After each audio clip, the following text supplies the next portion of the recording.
જિલ્લામાં ચીલ ઝડપના અનેક બનાવો સામે આવતા હોય છે, ત્યારે સરહદી વિસ્તારના રાધનપુરમાં ધોળા દિવસે ચીલ ઝડપ થયાની ઘટના બની છે, જેમાં કમાલપુર ગામની લીલીબેન ભરવાડ સોના ચાંદીના દાગીના લેવા માટે રાધનપુર સોની બજારમાં દાગીનાની ખરીદી કરવા માટે આવી હતી।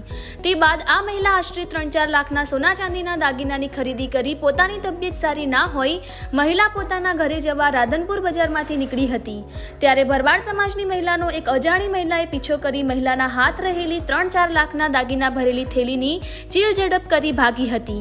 જે અજાણી મહિલા દાગીના ભરેલી થેલી લઈ ભાગી હતી, જે મહિલાને રાધનપુર બજારમાં લોકો દ્વારા ઝડપી લેવાઈ હતી। તે મહિલાને લોકોએ ઝડપી રાધનપુર પોલીસ સ્ટેશનમાં લઈ જવાઈ હતી। પોલીસે મહિલાની વધુ પૂછપરછ હાથ ધરી છે। રિપોર્ટર રાજ ગજ્જર, બનાસકાંઠા।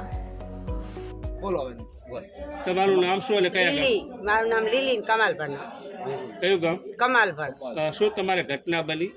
મને તાવ આવ્યો તો હોનિયામાંથી નીકળી હતી, મારા હાથમાંથી ઝડપાઈ લીધી। કેટલી વસ્તુ હતી? 3 થી 4 લાખ। પછી શું થયું? પછી એક ઓલા ભાઈ દેખી ગયા, બચારા એને બચાવી। એટલે અત્યારે તમે ક્યાં આવ્યા છો? Police station. એ બેનને પકડી લીધી? હા।